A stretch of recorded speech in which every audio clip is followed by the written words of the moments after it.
Folks, there is a worldview that has now become prevalent in the United States and across the West. It is actually evil, not just mistaken, actually evil. I want to talk about that today because it has consequences for our politics and for election 2024. First, become a Daily Wire Plus member today. Get instant access to unparalleled election coverage from the most trusted voices in conservative media. Make sure to join us on election night for the best live coverage and insights as the polls close from the entire DW team. Got a lot going on that night. It's going to be an amazing show. Hopefully it'll be a victorious show for Donald Trump. Don't miss a single moment of this historic race with Daily Wire Plus as your election headquarters. Head on over to dailywire.com/subscribe and join the fight right now. So there is a clip that is now going around the internet of Ta-Nehisi Coates. Ta-Nehisi Coates is a racial conflagrationist author who believes truly terrible things.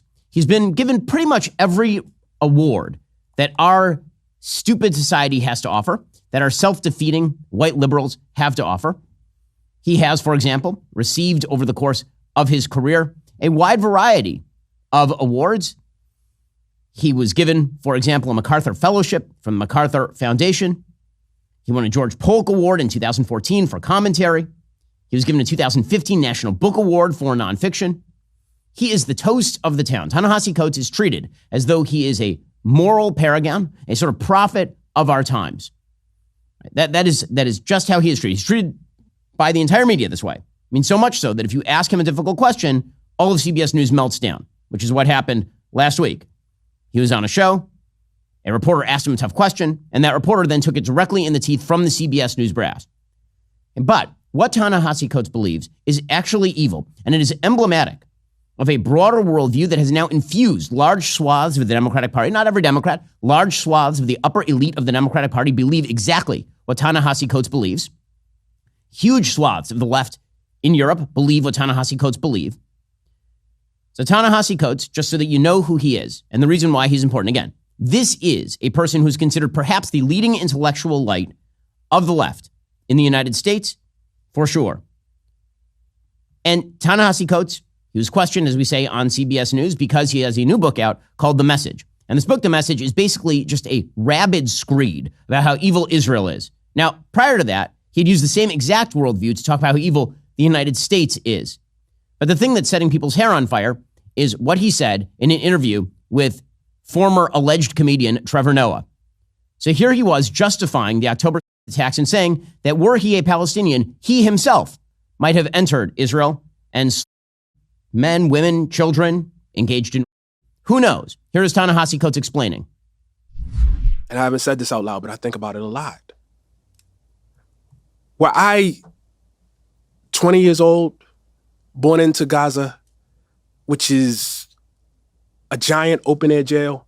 And what I mean by that is if my father is a fisherman and he goes too far out into the sea, he might get shot by somebody off of, the side of Israeli boats. If my mother picks the olive trees and she gets too close to the walls, she might be shot. If my little sister has, cancer and she needs treatment because there are no, facilities to do that in Gaza and I don't get the right permit, she might die. And I grow up under that oppression and that poverty, and the wall comes down. Am I also strong enough or even constructed in such a way where I say, this is too far? I don't know that I am. Okay, and they are sitting there nodding as though he has said something deep. So first of all, put aside the lies. Put aside the idea that Israel is somehow keeping cancer-ridden children in Gaza for no reason. There are several dozen hospitals in Gaza. Most of them were used as fronts by Hamas. Billions of dollars flow into the Gaza Strip, and they are used entirely by Hamas in order to build up terror facilities.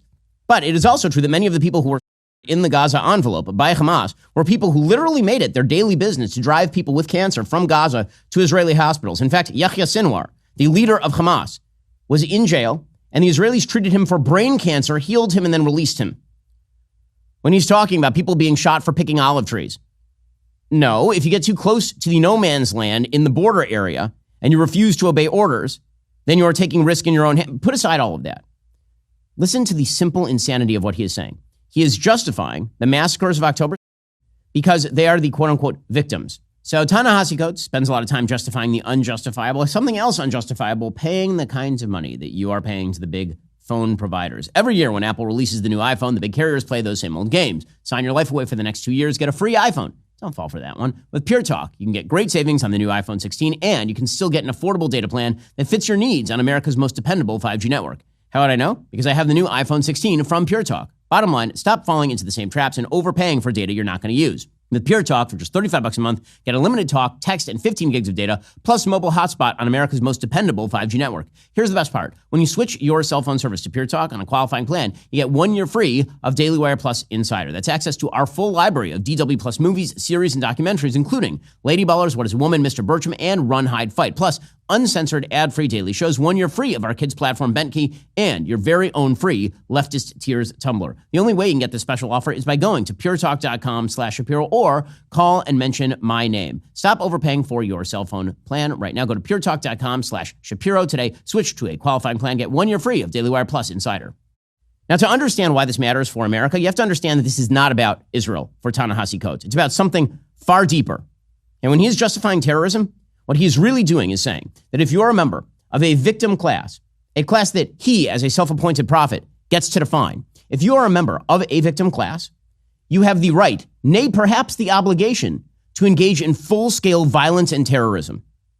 What Ta-Nehisi Coates says there about Gazan civilians crossing the border and engaging in murder of children, what he says there could very easily be applied to the of white Americans under his own worldview, under his own rubric. And he's been very clear about this. He is not exactly hiding the ball. And this is the amazing thing.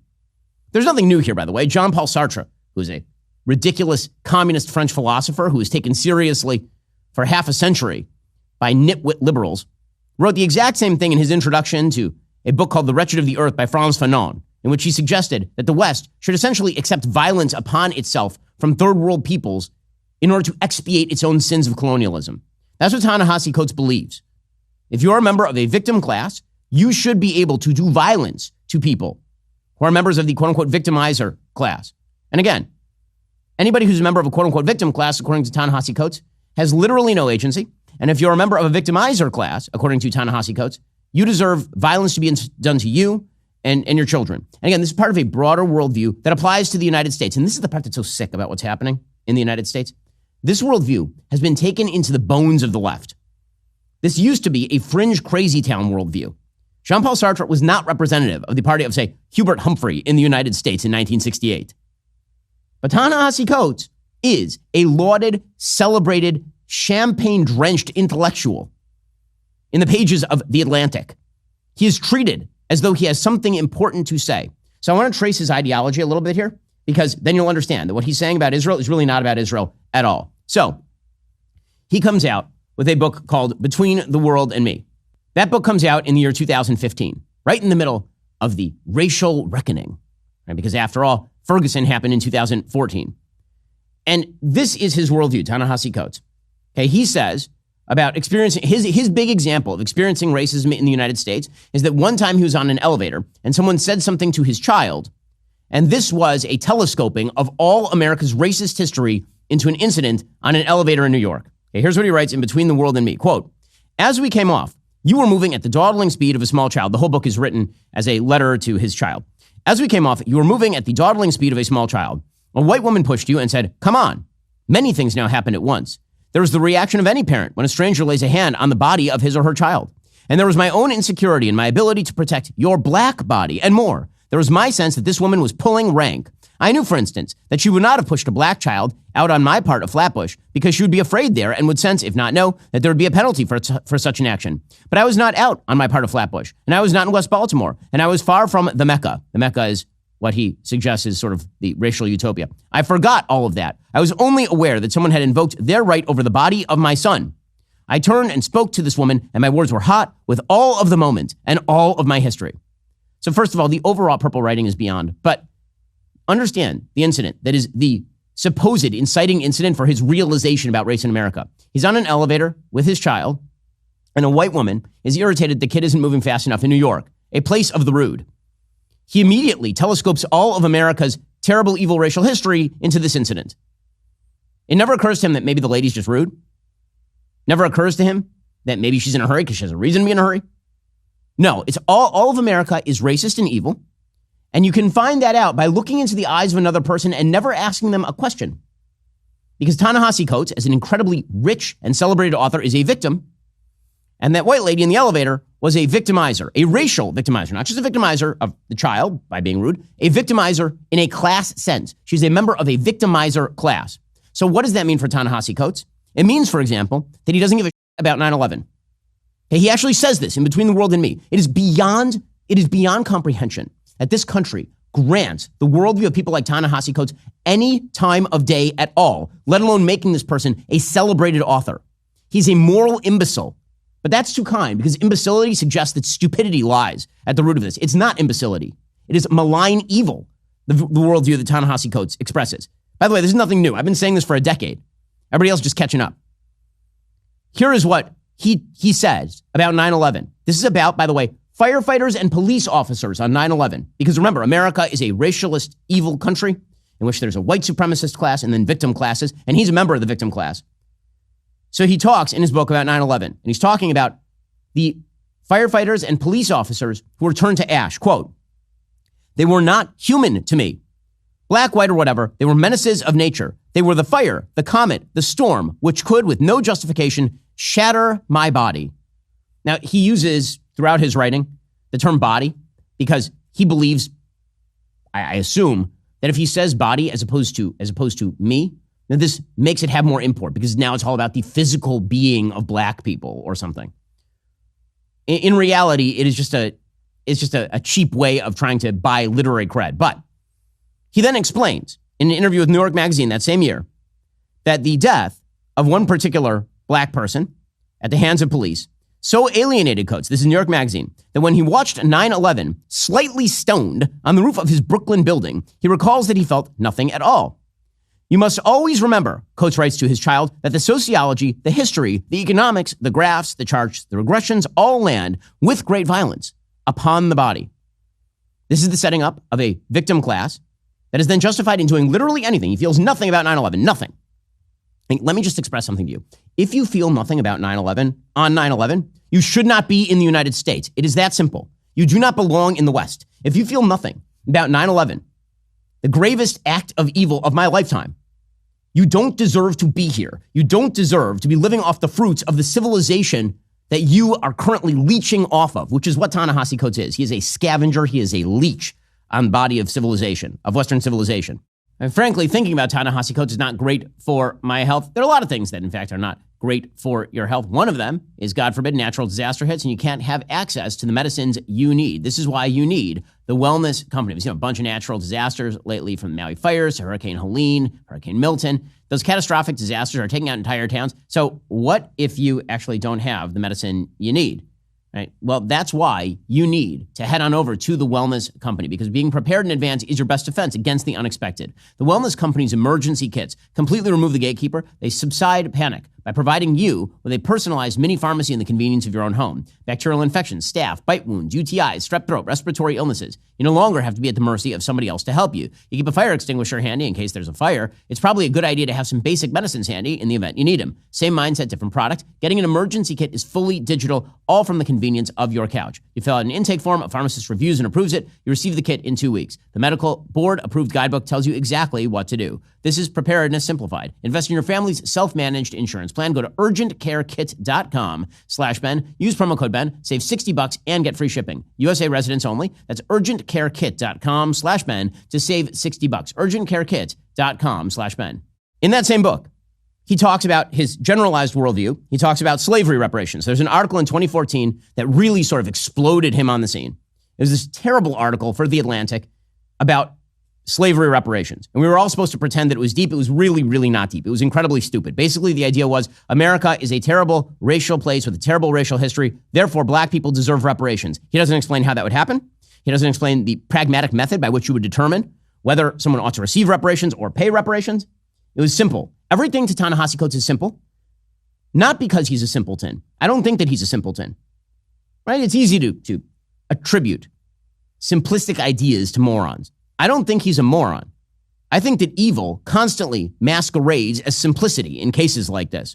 So here is what he says about reparations in Between the World and Me. Quote, "In the months before the article was published, I felt that I had at last discovered the answer to the haunting question of why my people so reliably settled at the bottom of nearly every socioeconomic indicator.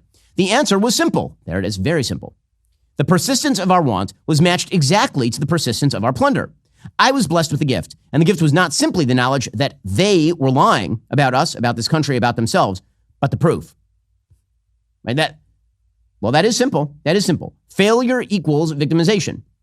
Group failure equals group victimization.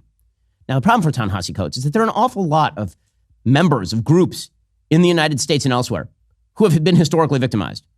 One of those groups happens to be the Jews, which, as we'll see, is one of the reasons he despises Israel, wants to see it wiped off the planet, and justifies October.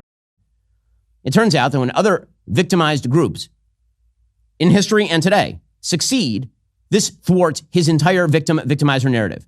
When it turns out that people of any race act with agency and overcome historic obstacles in order to succeed, it violates his entire worldview, in which victims have no agency and victimizers are necessarily victorious, which means, by the same sort of equation, that everybody who is an achiever is in fact a victimizer.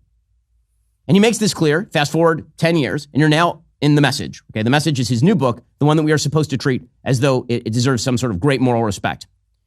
In this book, he writes, quote, I remember watching World News Tonight with my father and deriving from him a dull sense that the Israelis were white and the Palestinians were black, which is to say that the former were the oppressors and the latter the oppressed. It's the exact same language, right? Same exact language with reparations, 9/11, with Israel. It's very simple. Victim equals black. Victimizer equals white. Israelis successful equal white. Palestinians failure as a group in terms of economic and socioeconomic status equals black. That's simple, according to Ta-Nehisi. And there's one other element. Victim means you now get to do whatever you want to do to anyone else. Literally anything. Murder, babies, you get to do it. You're fully justified. Everything is Nat Turner's rebellion.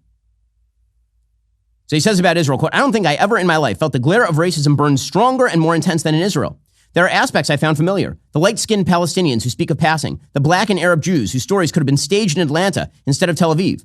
But for most of my time there, I felt like I was outside the crosshairs. The attitude in the hotel, for instance, was less N-word, get out, and more, what the F are you doing here? So again, he is just telescoping Jim Crow onto Israel, which is absurd since 20% of the Israeli population is Arab. Half of Israeli Jews are from Arab countries and therefore not white in any technical sense. Doesn't matter. He's got the model. Everything has to fit inside the model.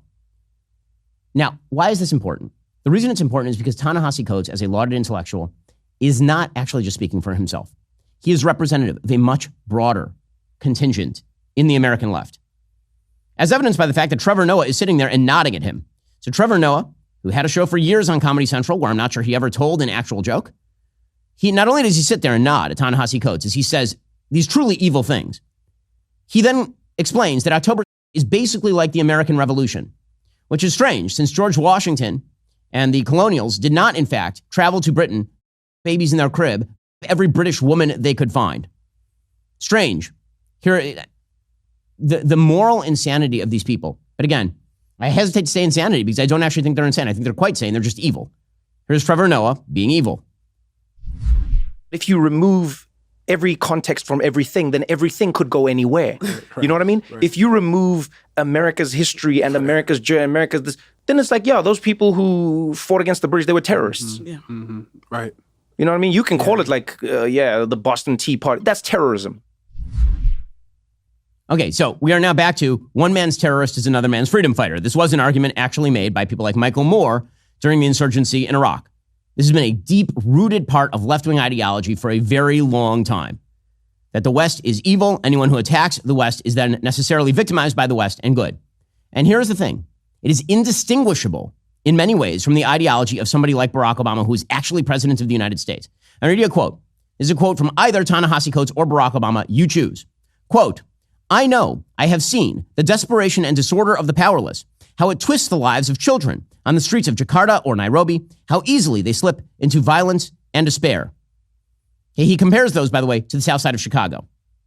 That would be Barack Obama. Indistinguishable from the words of Ta-Nehisi Coates. You see, all those kids in Indonesia or in Kenya, exactly the same, south side of Chicago or in the Gaza Strip. These are all members of a victim class. These are all members of a victim class, according to Barack Obama. Okay, that ideology is spread throughout the Democratic Party and throughout our legacy media, which is why it is now emerging, for example, that apparently 2023 CBS News informed its own journalists that you should not, under any circumstances, use the term terrorism to actually describe what happened on October, literally the day after. Literally the day after. Okay, quote, this is from CBS News. You wonder why CBS News is treating Ta-Nehisi Coates with kid gloves? Because they agree with him. This came, email, October 8th, 2023, quote, reporting on this weekend's violence in Israel and Gaza requires a closer look at the language we use when describing events. For instance, the U.S. government considers Hamas a terrorist organization. However, suggesting an individual is a terrorist may be inaccurate depending on the facts. There are some who believe the attack by Hamas is a justified retaliation to Israeli occupation of their lands. Others believe this to be an unprovoked attack on Israel, and as such, Israel has every right to defend itself. That's an email from CBS News. Who knows? Who knows? Perhaps the mass murder of babies, perhaps all of that is just a justified attack. The language of Ta-Nehisi Coates, the language of Barack Obama, victim, victimizer. That's all. That's the entire narrative. And it's something bought into by Barack Obama. It's something that's bought into by Kamala Harris as well, by the way. Back in 2019, 2020, she was much clearer about this. Now she's trying to obfuscate. But she came out, if you remember, back in 2019 in favor of slavery reparations.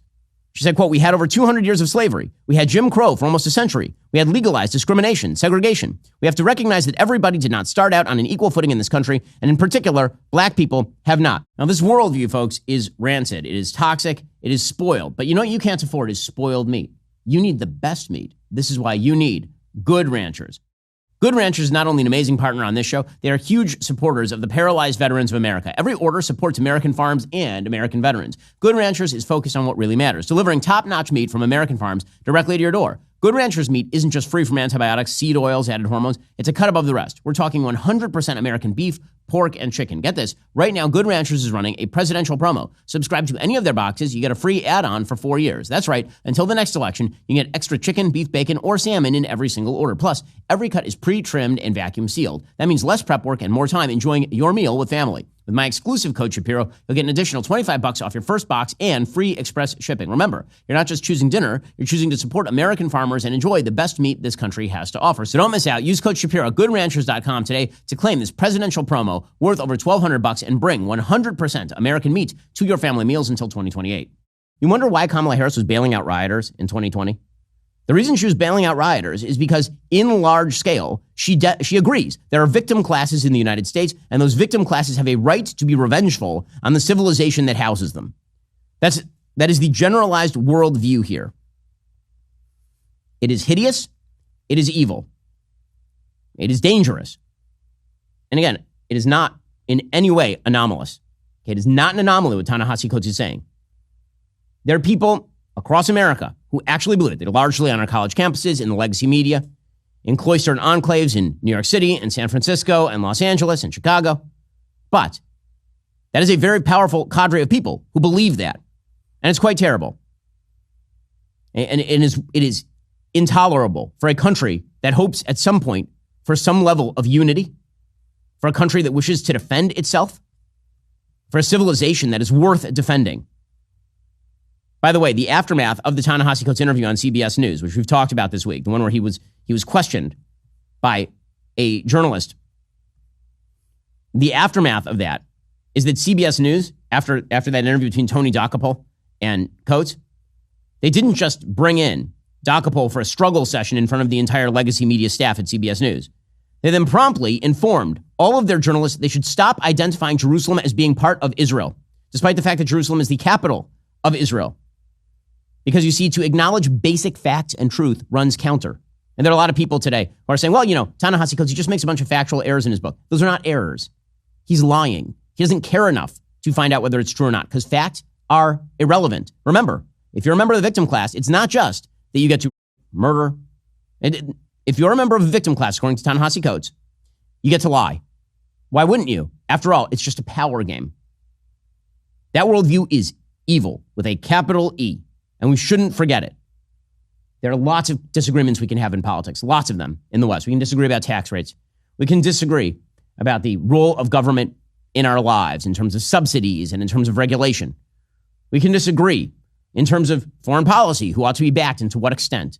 Those are all rational conversations. What is not a rational conversation is the assumption that if you are a member of a class that Ta-Nehisi Coates deems a victim, you get to participate in evil. And we can tell whether you're a victim in this rubric simply by looking at your level of failure and poverty.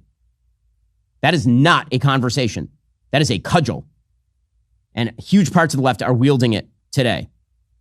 Okay, meanwhile, the Kamala Harris campaign is suffering. They are having a really tough time out there. As we'll see in a moment, they're now trotting out Barack Obama in all of his glory to do this routine. The levels of missteps by this campaign are truly incredible at this point. So if you take a look at the swing states right now, in the Real Clear Politics polling average nationally, Harris is up a couple of points. But in the swing states, according to the Real Clear Politics polling average, Trump now has a slight lead in Pennsylvania, a bigger lead actually in Michigan. He leads in Arizona, he leads in North Carolina, he leads in Georgia. And now remember, all he has to do is win North Carolina, Georgia, Arizona, which he's going to win all three of those. And then he has to pick off one of the blue wall states. Right now, he is leading in at least two and perhaps all three. In fact, there's internal polling that President Trump just released. It was a poll conducted by Tony Fabrizio and John McLaughlin, and it found Trump with leads ranging from 1 to 5 percentage points, not only in Arizona, Georgia, Michigan, North Carolina, Pennsylvania, and Wisconsin, but also in Nevada. According to that internal polling, Trump is leading by 3% in Arizona. He's leading by 5% in Georgia. He's leading by 1 in Michigan. He's leading by 3 in Nevada, 1 in North Carolina, 1 in Pennsylvania, 1 in Wisconsin. Now, again, these are all within margin of error. It's still a very close election, but it is very obvious that the momentum is with the Republicans at this point. The New York Times is now admitting that Republicans are about to gain control of the Senate. And they are. I mean, they're going to gain control of the Senate because Jim Justice is going to win in West Virginia, and Tim Sheehy is going to win in Montana. And then it's just a question of how many swing states Republicans can pick up. So yesterday, I spent time campaigning with Bernie Moreno in Ohio. Bernie is going to win that Senate seat over Sherrod Brown, who's a terrible senator and has been there longer than I've been alive, picking up taxpayer money. Bernie's a terrific candidate. He's going to win over there. That's going to make 52 for the Republicans. Last week, I was out campaigning in Wisconsin with Eric Hovde. He's going to defeat Tammy Baldwin, I believe, in that race. How do I know? Well, because the last time there was a Wisconsin Senate race where a Republican was even running close, Ron Johnson was running 3 to 5 points behind his opponent and ended up winning that seat. Right now, Hovde is running dead even with Tammy Baldwin. He's got the momentum. I think he wins that race. That takes you to 53. And then you have Dave McCormick. Dave McCormick is, of course, running against Bob Casey in Pennsylvania, running a really tight race there. McCormick is a terrific disciplined candidate. I think Dave pulls that one out too. We'll be campaigning with him a little bit later on. Yeah, to me, it's obviously very important that Republicans take the Senate because, again, the Ta-Nehisi Coates worldview rides strong in the Democratic Party and must be defeated. And my hope is that Republicans end up with something like 54 seats. Well, folks, the left's agenda is quite terrible, which is why Republicans need to take the Senate. It's the only healthy solution for the country. But let's talk about healthy solutions for you. It's tough to prioritize health, especially if you're not sure where to start. This is why I'm excited to introduce Lumen. This is a really cool device. It's the world's first handheld metabolic coach. It's a device that measures your metabolism through your breath. All you have to do is breathe into your Lumen first thing in the morning to know what's going on with your metabolism, which means you'll know whether you're burning mostly fats or carbs. Forget the one-size-fits-all diet fads. What sets Lumen apart is its ability to understand you on a personal level. With the crazy news cycle, all the travel I've been doing recently, the device is a lifesaver. It takes my unique metabolic data and crafts a personalized nutrition plan for every day, tailored to my body's needs and goals. With Lumen, you're not just getting a device, you're getting a health companion. Breathe into it before and after a workout or a meal. Gain real-time insights into your body's metabolic response. Lumen will provide you with actionable tips to help you stay on top of your health. If you want to take the next step in improving your health, go to lumen.me/Shapiro to get 15% off your Lumen. That's lumen.me. Use Shapiro for 15% off your purchase of the product. lumen.me. Use code Shapiro for 15% off your purchase of this awesome thing. But even the New York Times is now admitting that Republicans appear poised to take control of the Senate. And the latest polling from the New York Times and Siena College shows Republicans leading by 4 in Texas, that's Cruz over Allred, by 8 in Montana, where she is blowing out John Tester. Rick Scott is beating Debbie McCarcel-Powell by 9 points, according to this same polling.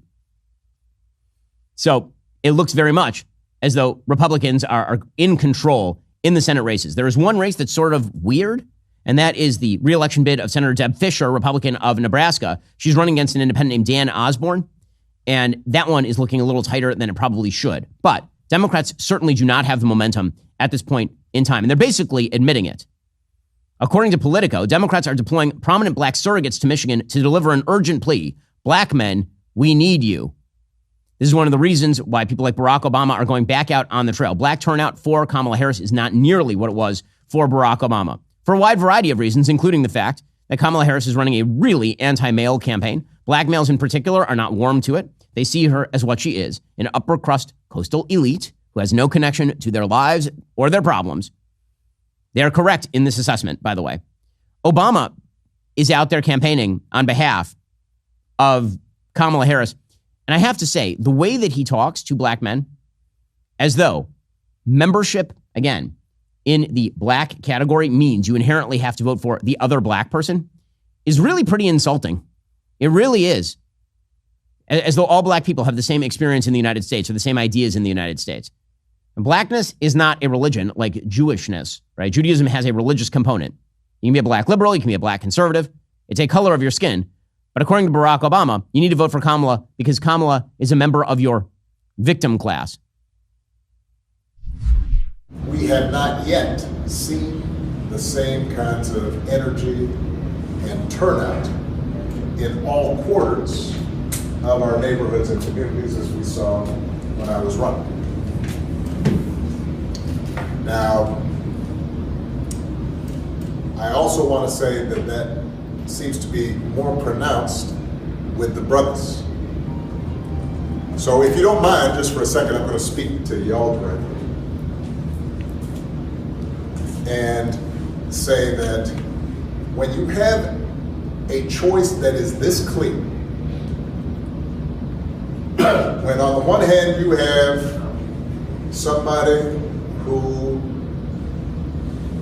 grew up like you, knows you, went to college with you, understands the struggles and pain and joy that comes from those experiences. Notice that at no point does he actually make an argument that she's going to make your life better or be a good president of the United States. He simply says she's a member of your victim class. If she's a member of your victim class, you better get out there and vote for a member of your victim class. This is why I say Ta-Nehisi Coates, Barack Obama, separated by some of their lingo, not particularly separated in terms of their worldview. It turns out that's really off-putting. People don't like it very much. It also turns out that, you know what's off-putting? The absolute disdain that members of the upper echelon of the Democratic Party have for normies. It really is an amazing thing. They're running a campaign where they need to win a blue wall state. All three of these states are blue collar. All three of these states have probably a higher than average number of, say, Catholics. That's true certainly for Wisconsin, Michigan, and Pennsylvania. And yet, Gretchen Whitmer, who is the awful governor of Michigan, she cut a video yesterday with a podcaster named Liz Plank that if this wasn't what they're going for, I don't know what they're going for. It is pretty clearly a derogatory reference to communion. I'm not sure how else to read this exactly. There have been some attempts to say this is just a meme that's going around, but for those who are not memesters, I mean, you talk about two online. This looks as though Gretchen Whitmer is mocking communion by Liz Plank is on her knees in weird, I mean, it's just weird. These people are weird. On her knees, receiving into her mouth a Dorito put into her mouth by Gretchen Whitmer, who's wearing a Harris Walls hat. The disdain for kind of normal people that rolls off the Democratic Party at this point is truly an incredible thing. Here we go. For those who can't see, it's Liz Plank accepting into her mouth, a la communion, a Dorito from Gretchen Whitmer, who's wearing a Harris Walls hat and then nodding into camera. It's like a Dom sub weird thing going on. They are so strange. And they're not just strange, they have disdain for Americans, true disdain for America. I mean, if you're a Catholic and you watch that, I don't know how else you read that, except that Gretchen Whitmer, she ain't hot on the Catholics. The religious symbolism there, pretty obvious, I think, to anyone. Meanwhile, how do you really know the Democrats are in trouble? Tim Walz is out there openly saying they should get rid of the Electoral College. When you are in an active race for the presidency and you say we should dump the Electoral College, you're admitting you're losing. That's what that is. You're admitting that you might win the popular vote and lose the Electoral College vote. That's the only reason you want to dump the Electoral College. You want to change the rules of the game. So here's Tim Walz being made uncomfortable, being asked a tough question about, this is how bad journalism has gotten. Apparently the toughest journalist they could find was Michael Strahan, one of the few people to ask a difficult question of a Democrat during this election cycle. I want to go back to something you said on Tuesday. You said, I think all of us know the Electoral College needs to go. But the campaign came out later that night, and they said that's not their stance. Yeah. Well, it's not the campaign's position. And the point I'm trying to make is that there's folks that feel every vote must count in every state. Mm-hmm. And I think some of folks feel that's not the case. Our campaign does that. And the point I'm saying is I'm in 5 states in 2 days. We're out there making the case that the campaign's position is clear, that that's not their position. Their position and my position is to make sure that everybody understands their vote, no matter what state they're in, matters. So that's something that you and Vice President Harris disagree on? I have spoken about it in the past, that she's been very clear on this, and the campaign, and my position is the campaign's position. Yeah, so there he is trying to walk it back. Well, he is a numbskull, as he has declared himself. In a second, we'll get to Barack Obama, his actual campaign, which apparently is making jokes about Donald Trump and then taking credit for Donald Trump's actual accomplishments. First, Kamala Harris has raised over $1 billion since she entered the race in late July, which makes her the Theranos of political candidates. You know, a woman elevated above her actual credibility and actual accomplishments, but given lots and lots of money. Even seasoned experts are saying that Harris's fundraising is unlike anything we've ever seen. While Democrats are raking in cash to push their radical agenda, the conservative movement is being outspent and silenced, but we are fighting back. At the Daily Wire, we're dedicated to preserving free speech, defending conservative values, and exposing the truth the legacy media will not show you. We've been fighting the culture war with films like Am I Racist?, uncensored ad-free daily shows from the most trusted voices in conservative media, hard-hitting reporting you won't find anywhere else. But to win, we need your help. We need you to join the fight. One way of joining the fight, go to dailywire.com/subscribe, become a member, help us stand up against the $1 billion Kamala Harris machine and her legacy media lackeys, which are worth at least several billion other dollars. That's dailywire.com/subscribe. Also, this Sunday, we are releasing a brand new episode of the Sunday Special with Vince Everett Ellison. Vince Everett Ellison is a political commentator, author, documentarian on the intersection of American politics, race, and religion. In this episode, we discuss the Democrats' most depraved policies, Donald Trump's appeal to black voters, and how humility can be found in religious faith. Here's a little bit of the trailer. Until we teach our children that we have to jettison this silly, ignorant ideology, that I can only feel good about myself if I'm loved by white America, and I can only be protected or affirmed if I'm protected and affirmed by my government, we will never go any further. If we can ever get that sizable chunk, about 15% of the black vote, away from the Democratic Party, we'll take them down forever. And I believe that black men are not going to go back to Ms. Harris.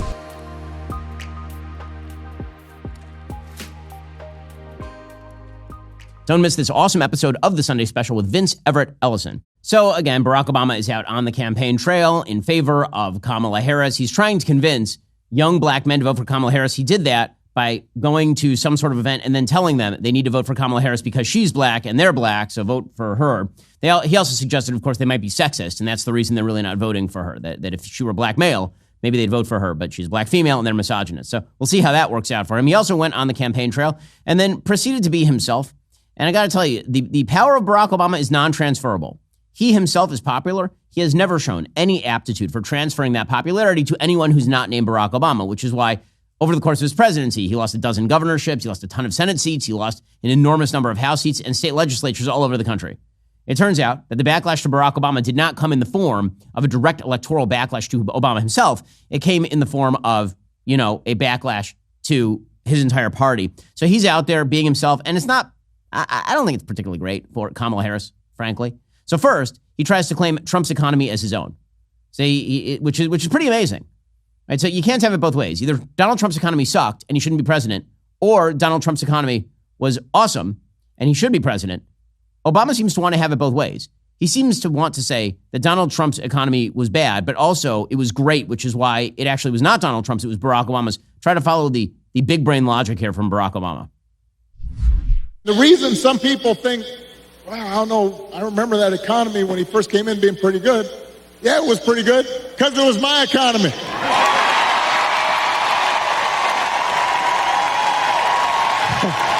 We had 75 straight months of job growth that I handed over to him. It wasn't something he did. I had spent 8 years cleaning up the mess that the Republicans had left me the last time. Okay, so I just want to get this straight. If that's the case, that the next president owns the economy of the last president, So, the last president is responsible for the successes. How do you tout Biden's record? Quick, answer me that. So if according to Barack Obama, Donald Trump's early economic record is because of Barack Obama, then what about Joe Biden touting his economic record?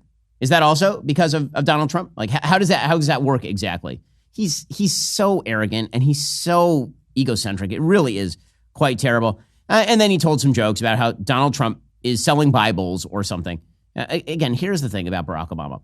If you're going to do the Donald Trump is a con man because he's selling Bibles, you probably should have some respect for the actual Bible, which they think Barack Obama most certainly does not. There's not a single aspect of biblical morality that Barack Obama really, truly believes.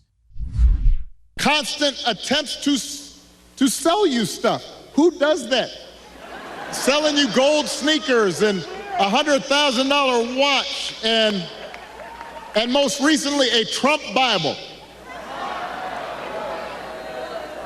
He wants you to buy the Word of God, Donald Trump edition.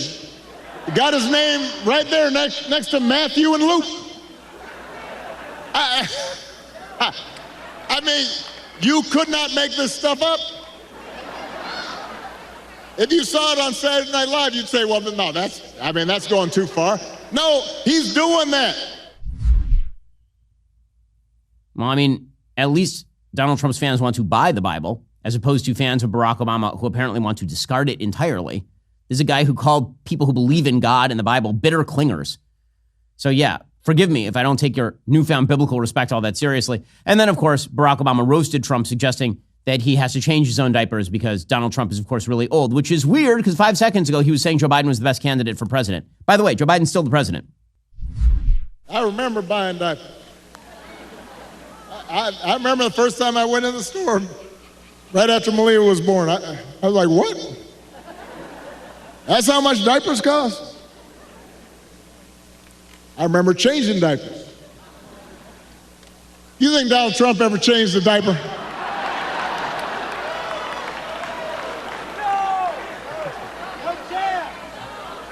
Yeah.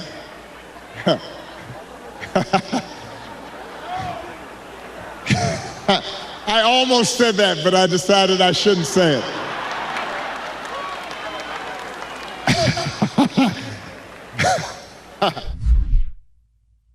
No, he's oh God, he's so awful. He's truly so awful. It is amazing that he was a two-term president in the United States, but it was under Barack Obama that the country really started to come apart. In any case, the Biden-Harris-Walz campaign, it's all one big blob at this point. They continue to fail on every front. And everyone can see that they continue to fail on every front. It is amazing how Joe Biden, who's currently president of the United States, is looking for someone else to blame on the lackluster performance by FEMA in the face of 2 separate hurricanes. So Joe Biden is now out there saying that Donald Trump is un-American for how he's talking about Joe Biden's efforts on hurricane relief, which is weird because I remember the entire Democratic Party suggesting that George W. Bush was a vicious racist during Hurricane Katrina. What we're providing now to make sure people have the emergency relief they need, the dollars just to be able to get a prescription filled, to get a baby formula done. All the things, that $750 that they're talking about, but Mr. Trump and all those other people know it's a lie to suggest that's all they're going to get. That's bizarre. It's bizarre. They got to stop this. They're being so damn un-American with the way they're talking about this stuff. But there's going to be a need for significant amounts of money. We're already underway at trying to calculate what the cost will be because we don't want to mislead anybody. We want to make sure all the costs are able to be covered. I don't want to hear about people calling each other un-American from this guy. This guy who stood in front of Independence Hall and suggested that all of his political opponents were dire threats to the exact fabric of the United States. It's incredible. Then, of course, Joe Biden suggested that the reasons for lack of funding by FEMA, with all due speed, that's because Congress needs to allocate more money. On FEMA funding, how much time does Congress have to act before FEMA or the SBA run out of money? That's in discussion now. I don't want to mislead you. I think in terms of the SBA, it's pretty right at the edge right now. And I think the Congress should be coming back and moving on the emergency needs immediately. And they're going to have to come back after the election as well. Because this is going to be a long haul for total rebuilding. It's going to take several $1 billion. It's not going to be a matter of just a little bit.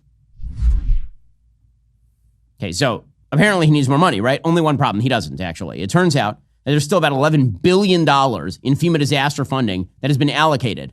According to Politico, it was the Congress of the United States just last month that actually allocated $20.3 billion for FEMA relief. Okay, FEMA has now spent about $9 billion of that. Well, I mean, that leaves, by my calculation, like $11 billion you guys have not allocated yet. That's a lot of money. So you might want to allocate that now. Congress can come back in 2 weeks and refill the fund. That's what Speaker Johnson is saying, and he's correct. Was it a mistake to leave and adjourn the Congress for the campaign trail without addressing more disaster relief funding given the circumstances that we now find ourselves in? Well, the fact is, I think that many people have not fully understood, is that we did address it, and we did appropriate $20 billion additional dollars to FEMA with early drawdown authority. So they're sitting on a giant pile of cash, and they haven't used it yet. He is right about that, of course. Meanwhile, Kamala Harris keeps trying to claim credit for some reason for this hurricane. She keeps trying to insert herself in the process. And Ron DeSantis of Florida, he keeps saying, you have nothing to do with anything. Why are you even, what do you have to do with anything? What are you doing here? The fact of the matter is they put out a story saying I didn't even know she was trying to reach me, but she has no role in this process. And I've been dealing with these storms in Florida under both Trump and Biden. Neither of them ever politicized it. And in fact, all the storms I've dealt with under this administration, although I've worked well with the president, she has never called in Florida. She has never offered any support. So what she's doing is she's trying to inject herself into this because of her political campaign. Of course, he is right about all that. And amazingly, it is not working. It is not working. Mainly because she's really bad at this. And so is Joe Biden. So is this entire administration. The thrill is gone. Folks, obviously, election season is heating up. Well, so are these. My Facts candles. They're now available at the Candle Club. And just to demonstrate how a candle works, check this out. Maybe. There it is. You see, this is called fire. And sometimes it lights candles. I don't know why they make me do this, just to show you how a candle works. I assume you know how a candle works, but still, it is indeed a candle. The truth is sweet. This season, it smells like butterscotch and bourbon. Delicious. If you're going to have a political conversation, light up a Facts candle to keep it illuminating. Use code FACTS for 20% off. Go to thecandleclub.com/Ben today. Joining us on the line is Philip Patrick, precious metal specialist over at Birch Gold Group. Of course, Birch Gold is a sponsor of the show. Philip, thanks so much for joining the show. Really appreciate it. Thank you for having me. So let's talk about the upcoming election. Obviously, if Kamala Harris and Tim Walz were to win their economic plan, it looks like it would lead to a certain level of economic stagnation for certain. What do we actually know about their economic plan? She's been pretty vague on them. That she certainly has, and I think it's been by design. She's mostly been talking in vague abstractions about making the economy fair, while floating trial balloons her focus groups have come up with. So it is hard to pin down any cogent policy. We only know, I think, a handful of things. It means more taxes and a whole lot more spending. So, Philip, when you look at that spending, what exactly are Kamala Harris's fiscal priorities? I mean, if we keep spending this way, what are the natural sort of impacts of that?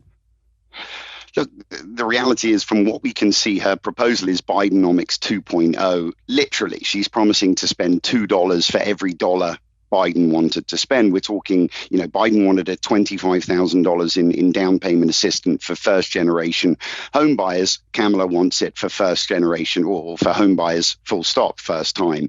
Biden proposed a $20 billion fund for affordable housing. Kamala wants a $40 billion fund. So, in fact, it's literally Bidenomics 2.0, as if the issue with Bidenomics was that they didn't spend enough. So my question is, why are we targeting successful households rather than reining in spending, right? If we're talking about the tax increases that she's proposed, they would generate about $900 billion over the next 10 years. Debt service payments this year alone are going to cost $950 billion. So I think they're stepping over dollars to pickpocket cents, and I don't think it's going to work. Philip, that's a great point. And it's a point that really I think people need to take into account is when Kamala Harris is talking about increasing taxes so as to supposedly lower deficits. The reality is that if you actually were interested in lowering deficits or lowering the national debt, the kind of taxes she's talking about simply would not even make a dent in the kinds of deficit and debt that she's talking about. So what you're really doing is you are pursuing policies that are likely to lead to less economic growth, more economic stagnation, and they're not even going to solve the problem of government revenue. It's exactly right. And the tax cuts or the tax increases themselves come with consequences. The Tax Foundation said that they would reduce economic output by 2% and could cost 1 million jobs. So the elephant in the room is, why are we not addressing the absurd spending? That's why we're in the position we are. So, Philip, obviously I've made clear I'm a big backer of the Trump-Vance ticket. But if Donald Trump and J.D. Vance take the White House in November, what is the economic outlook there? Look, it's a different proposition. I'd say we're not out of the woods. We've got to remember Biden had added as much to the nation's debt in 4 years as Obama did in 8. But it's a better policy. Broadly speaking, they want to create a business-friendly environment. They want to cut taxes on corporations and not raise income or capital gains. One central aspect, and obviously a controversial one, is tariffs. 20% tariff on all imported goods, 60% tariff on goods from China. Long term, I think these policies are a good idea. It's a strategy to revitalize our manufacturing base, to incentivize the purchase of high quality American made products. But there's no way around it. It does mean, I think, higher prices up front, right? Every Target, every Walmart sells goods made in China. But for me, it's about longer term prospects, shorter term pain for longer term gain. And I don't think we've had a president willing to do that since Reagan. So, we've got a tough storm to weather no matter what. But I think Trump and Vance will set us up for a brighter future for sure. I'm talking Philip Patrick, precious metal specialist, Birch Gold Group. So one of the things that's been happening is that global central banks have been buying record quantities of gold. They obviously are not feeling particularly sanguine about the future of growth because what they're looking at, and I think what everybody's looking at, is if you can't pay off this debt, there's only one way out of that, really. You're not going to be able to tax your way out of that. You're just going to have to inflate. I mean, that's the only way to essentially pay down a debt is to inflate your dollar. As you say, the debt servicing on the American national debt right now, that's going to outpace, it already outpaces our military budget every year. And it's only going to grow from here. Yeah, it's absolutely correct. It's unsustainable. And by pushing massive spending, we're showing the world that, we're not valuing our US dollar. If I'm a central bank around the world holding dollars, watching the US spending money like it's going out of fashion, it starts to become a problem. And central banks have been hedging dollar exposure using gold. For the last 2.5 years, they've set records for gold purchasing. So central banks around the world are betting against the dollar for the reason that you mentioned. I think there's only one way out of this if we continue down the path of spending. So I think precious metals important for institutions to hedge dollar exposure, but I think important for individuals as well. Well, folks, obviously we here at Daily Wire have been working with Birch Gold for a very long time. That's true of my show as well. Text Ben to the number 989898 for your free info kit today to get started with Birch Gold. Again, that's Ben to the number 989898. Philip, thanks so much for the time. Really appreciate the insight. Thank you. All right, folks, coming up, we're going to jump into the latest economic report. Harris Walls, they say they're actually winning on economics. Is that true? We'll get to that in a moment. If you're not a member, become a member. Use code Shapiro at checkout for 2 months free on all annual plans. Click the link in the description and join us.